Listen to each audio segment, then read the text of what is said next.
Hello and welcome to this week's Yarn Chat. My name is Nicole and I'm the brains and the beauty behind Yarn Craft by Nicole.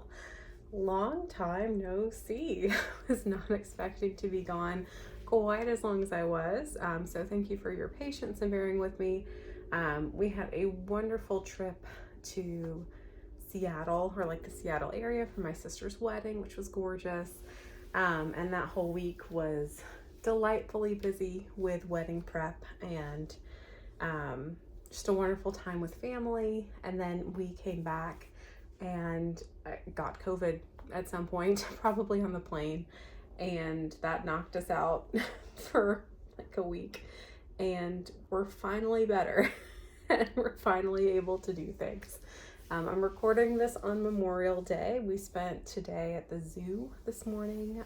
There's a zoo like 20 minutes from where we live called the Turtleback Zoo in Essex County, and it was the first time that we had gone, and it was a ton of fun. We've taken Melody to a couple of zoos, but this was definitely the first time that she really understood what she was looking at, and she loves animals, so that was a ton of fun today. So hopefully you've had a relaxing or fun-filled Memorial Day weekend as we remember those who have given the ultimate sacrifice for our country.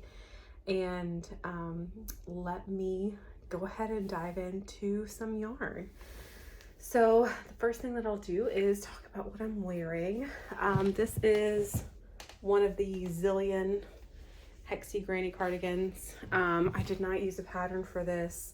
There is a good one by TL Yarn Crafts that has a tutorial that shows you how to make it for your body. Mine, I did not end up doing. Like some of these you make hexagons and then you work just back and forth for a while, especially if you didn't want quite as big of a sleeve, but I had no problems with the fit as is. I did add a couple of rows in the back to make like a gap for my neck and then a border. But yeah, it was a lot of fun.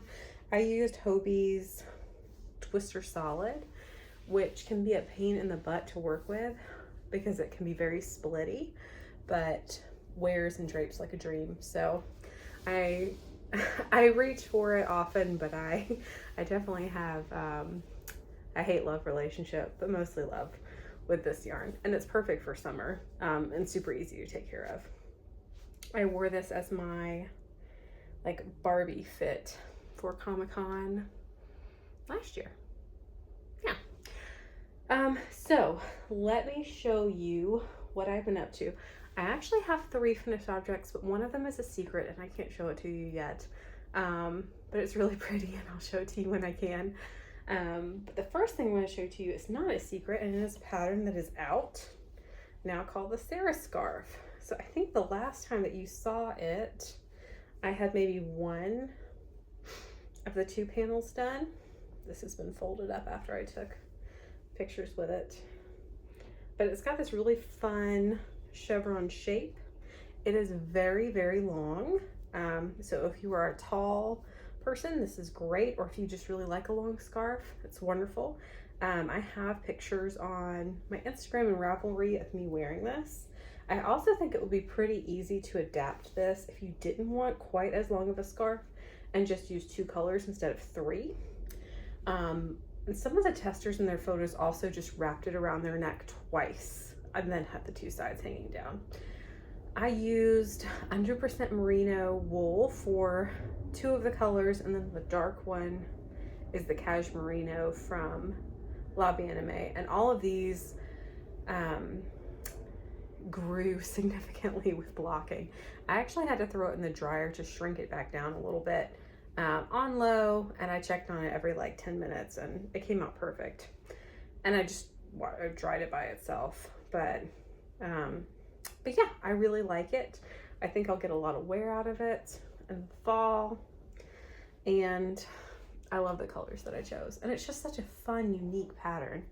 I believe by the time this airs, there has been a code, Sera Scarf 15 for Memorial Day weekend, but I don't know that if it's still up today on Tuesday as I'm posting this.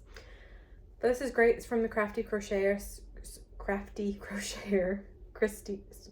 Serena is great. I have loved testing for her, and I just love the way her brain works. It's a smart design, and I love it.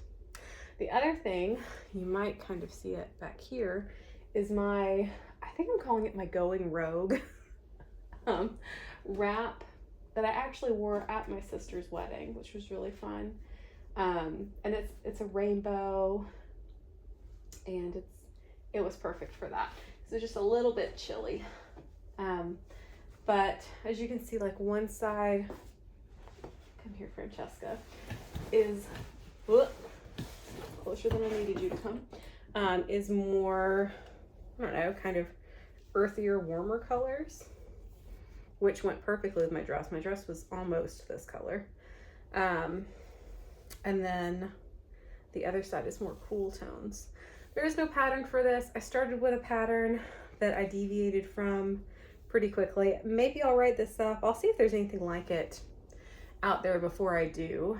But I have another advent that I got last year that if I do write it up, I'll use another advent and make some changes. I also didn't use all the colors of my advent. I used, I think 17 or 18 colors total of the 25 that came in it. And I really like the size of it. It's still very large. And it just makes me happy. It's like I said, it's like a rainbow. And perfect. Love this. This is Green Letter Day. My goodness, I'm out of practice. The advent from Green Letter Day in 2024. And yeah, like I said, didn't use all the colors. I still have them. I've got a couple of ideas that I'll talk to you about in a minute for other parts of the advent, as well as just random mini skeins and other colors that I have leftovers of for some projects this summer. And I think, yes, that wraps up my finished objects.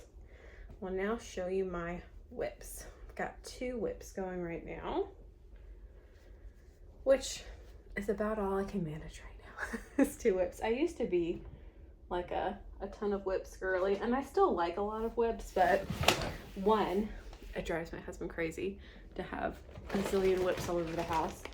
And 2, I just don't have enough time, as I did before I was chasing a toddler all day.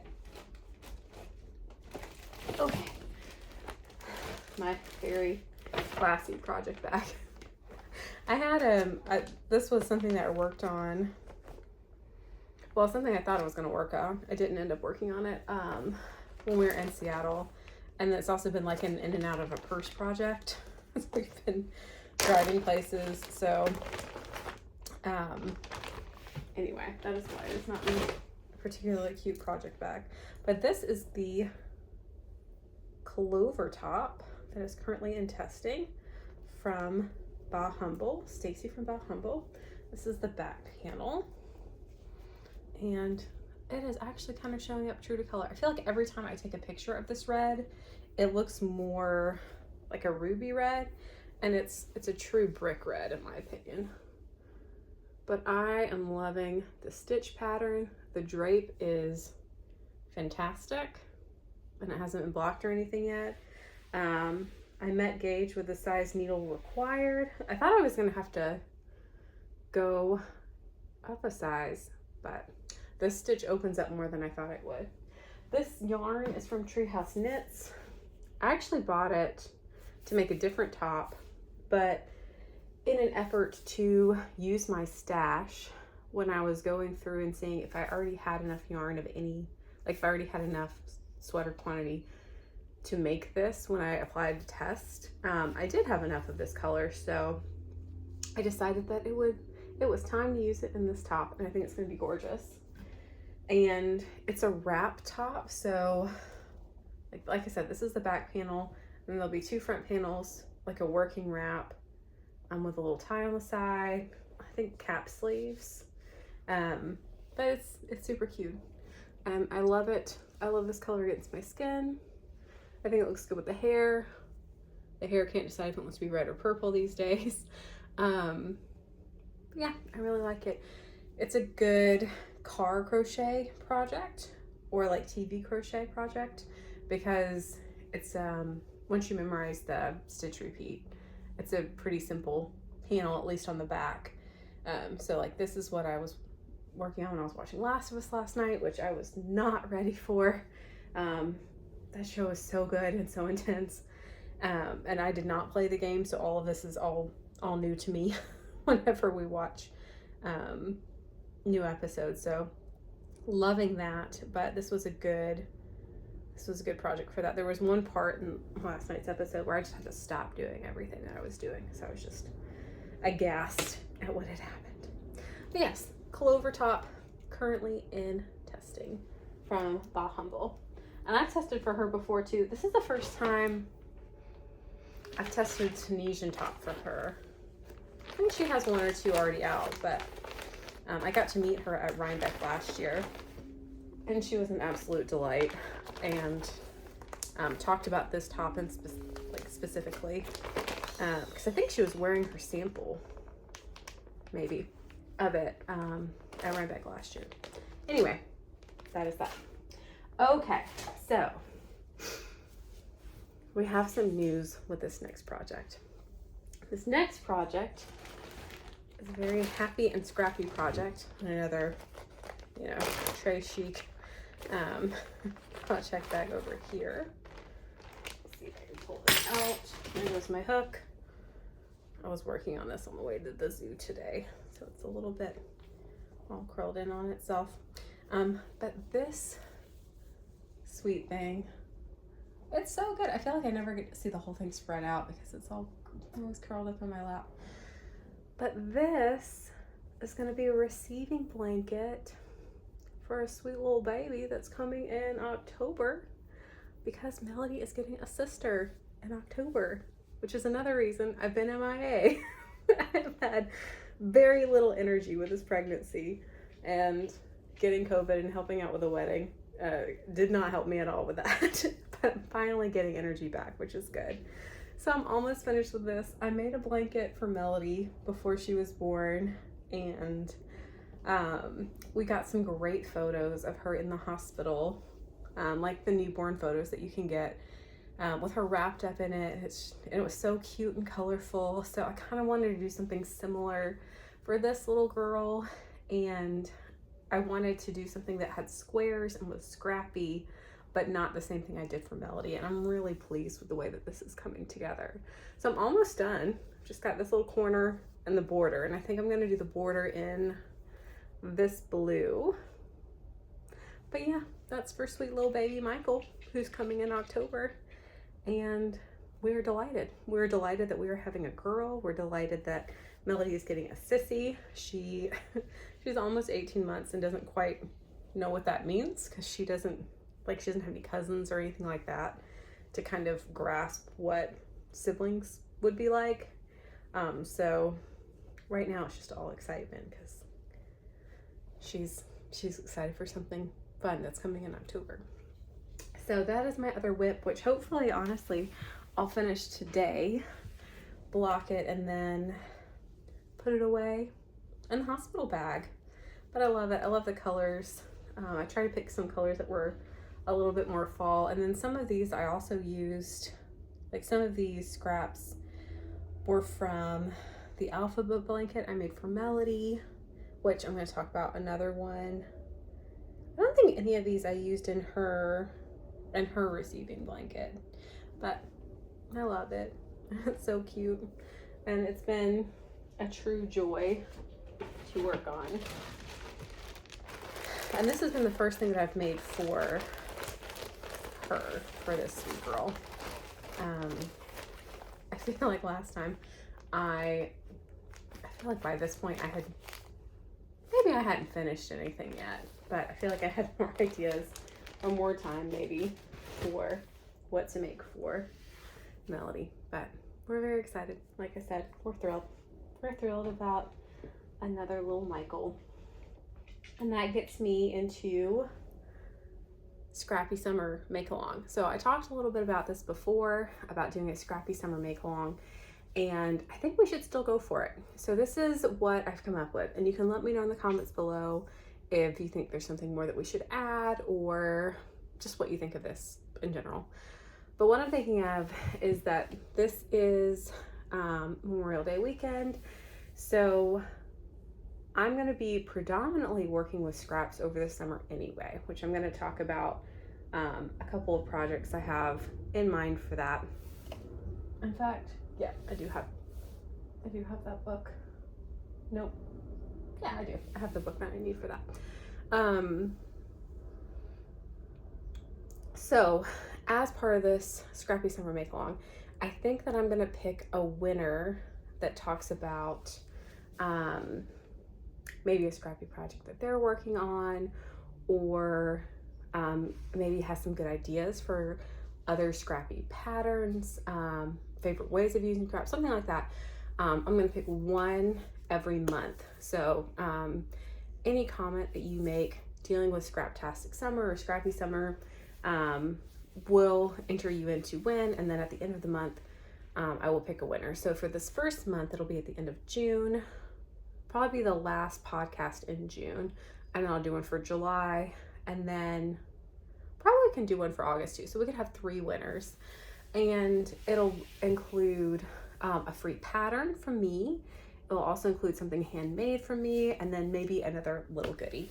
But this is a way of allowing us to use our scraps, use our stash, focus on what we have, because there's always so much pretty yarn out there, but we don't want to forget about the goodies we already have in our cabinet and in our stash.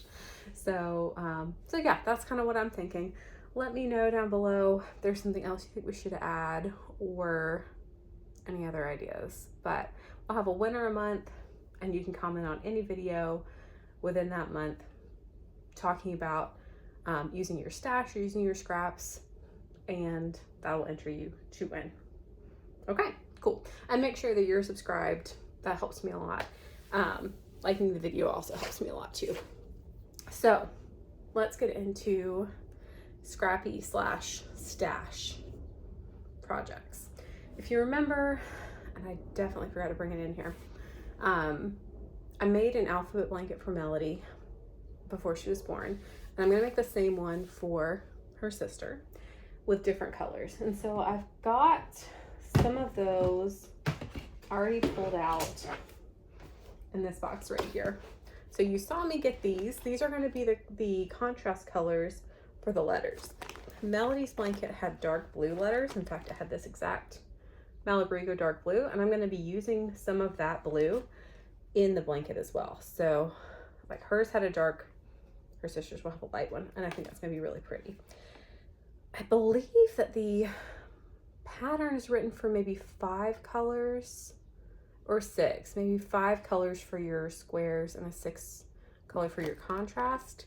But the way that I did Melody's is I pulled from stash, and I think I pulled completely from stash for Melody's except for the contrast color. I don't know if I'll be able to get away with that with this one. But I also used minis and leftovers for hers. So let me show you what I got so far. So that's one of the colors, is this pretty dark blue that was in Melody's blanket. I'm also going to use this color that was also Melody's blanket. I think there'll be enough contrast for that. Because I dyed this yarn. This is the only yarn I've ever dyed, but I dyed this yarn. So I'm going to use it for at least 1 square in baby sister's blanket. And then this yarn I've had in stash for years because I bought it right before we moved away from Michigan. And I thought that I would make Melody a sweater with it, but this was the first one I knew I wanted to use in sister's yarn, or in sister's blanket. Excuse me. So that'll probably be the first color that I use in there. And then I've got like a couple, like some solid minis, I have a purple. This is actually from the Advent, like the, excuse me, the Green Letter Day Advent. And then I got this, I think this will work. We'll have to see. But I bought this skein at Yarnia during Wool Walk. and it was just so happy and cute, and it's called Chrysanthemum, and I love that book. I know that it's named after the flower, the colorway is, but these colors are also in that cute kids book, and I read that one to Melody all the time. So I got that one in here, and I think that's all of the ones I have pulled so far. I think I've got another blue somewhere else that I'll probably use. But I'll start here and see where I end up and see how many more colors I need. And this will also kind of help me balance between, should I get more variegated, get more solid, what's working really well with this. But yes, so that's a mostly stash project. The other cool thing I'm doing with that is I have some of these other colors that I used in Melody's alphabet blanket that I'm not going to be using in her sister's blanket, because either there's not enough or I think it'll be too busy with some of the other colors. So when I finish, and I might not wait until I finish it, but this Sass and Stitch, Caitlin, who wrote this book, is the one who designed the alphabet blanket.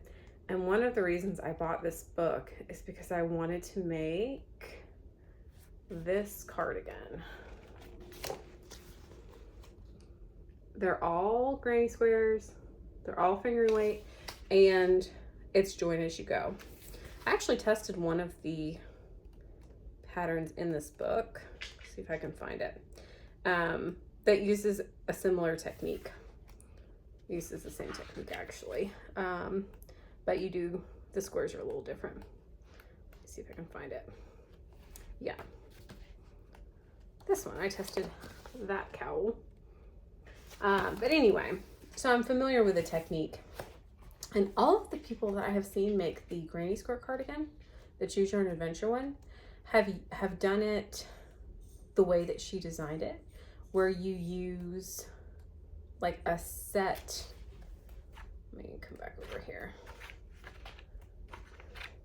so that you can see it, where you use like a set repeating color scheme. Mine is going to be Scrappy. So I'm going to use all leftovers from both girls' blankets to make that cardigan. And then maybe, if I'm really good, maybe wear it at the hospital, because I know with Melody, like, I was hot and cold all the time, and it was nice to have a sweater that I could throw on and take off. But that's one of the Scrappy projects that I'm planning on making this summer, or at least starting. I'm gonna start projects. We're gonna see how many I finish, because we've got a busy summer. I have a busy life, and I am not gonna get hung up on deadlines. Other than a receiving blanket, I do kind of want to make us matching hats. I made Melody and her dad matching hats for a Christmas present, because she was born 2 weeks before Christmas. And so I kind of want to make me and this little girl matching hats to our home from the hospital. We'll see. We'll see if that happens. The other project, well, I have two in here. I actually organized some of this stuff, y'all. So I have this one that I started a little while ago that is just simple traditional granny squares. And I have made them using yarn I have reclaimed from things I do not use. So like the one was a shawl that I kind of wrote a pattern for, but I didn't really like it. I didn't like the shape that it left me with. I liked the stitches I used, but I don't think they made sense the way that I used them. And then I have this one that was just an odd size, gorgeous stitch. I think it's called the arcade stitch, but it was not something I ever wore. So what I'm going to be doing with this is taking apart things that I'm not using and then making granny squares, probably to make some sort of a blanket at the end of this. And, you know, pulling colors that make sense together, but using all yarn that is was previously used in a project. So no new yarn, or no like leftover yarn, if that makes sense. Like it's all a little ramen-y because it's been in something and taken apart. And then in colors that I think go well together. no end date in sight for this. This will just be as I want to work on it. There's, and this might sound crazy, but there's a cardigan that I made that I don't ever wear that I'm definitely taking apart. And I don't know if I'm going to use all of that because this is a lot of yarn. I don't know if I'm going to use all of it in this or if I'm just going to use the contrast that I did for the band and the cuffs in this. But that is one Scrappy project that's just simple, easy, no muss, no fuss, great skills. The other thing that I've got going is these are all, and there's not that many, I guess. It's relative. Leftovers. I think these are all leftovers. Some mini skeins, like this also came from the Advent. But mostly leftovers. Superwash merino yarn that I'm planning on making a Scrappy blanket with. So with baby girl's blanket, I was using the entrelac method for this, where you make diagonal stripes. And it's Tunisian crochet, but because it's so narrow, you can use a regular hook. So I think what I want to do with all of these leftovers is make a Scrappy version, but instead of doing it entrelac where you make diagonal, I'm just making one square at a time and like building it off of each other. So I'm still attaching it as I go. I'm not seaming it, but it'll just be one little square. That way I can use up really, really small scraps. And I think it'll look really cool. And it'll be something I can just add to as I go. And it'll be fingering weight yarn. So it'll be something I use a lot of. And a way to use up and highlight scraps of yarn that was expensive and that I really loved working with. So that is my plan for Scraptastic summer. This summer is cardigan, the blanket, well the leftovers blanket, the alphabet blankets, and granny squares as I come across them, as well as the finishing things like the pattern test. And then we'll see if I get into any designing. Honestly, with this pregnancy, I have had a lot more brain fog than I remember having last time. And I'm just busier because I'm chasing around a 1.5-year-old all day. But the other thing is like I don't have to write patterns for anything. Like I'm not beholden to anybody to do it. And I want to wait till I have a good idea. I actually have a good idea for another YouTube tutorial that I'll probably do sometime soon. But I'm just waiting for inspiration to strike to make sure that I'm not cornering myself in or putting pressure on myself that doesn't need to be there. One of the things about like doing this as a hobby, but also like wanting to do a little bit more than just a hobby, is figuring out the right balance. And as much as I would love to like go on a retreat and lock myself away and like really just let my creativity go wild, that just doesn't fit with my lifestyle right now. I'm really happy being a stay-at-home mom. I'm really happy being a wife to my amazing husband, and I'm really happy with the schedule that we have right now. And there's no reason to mess with that. We don't need me to do it, and I don't need me to do it. So things will happen as they happen. But I am delighted that you are on this journey with me. I've also decided, as I was planning through this episode, that I want to get back to ending it with something. And instead of doing what I can't let go of, or talking about necessarily what I'm reading and watching, I'm just going to pick one thing that brings me joy. And one of the things that is bringing me joy right now is a podcast that I predominantly watch on YouTube, but I think you can also just listen to it, by Amy Poehler, called Good Hang. It's just a nice, wholesome podcast that is funny and relaxing and entertaining, and I absolutely love it. So that's something that is bringing me joy right now. I hope that you have many, many things that are bringing you joy, and I will see you back in 2 weeks. Bye, guys.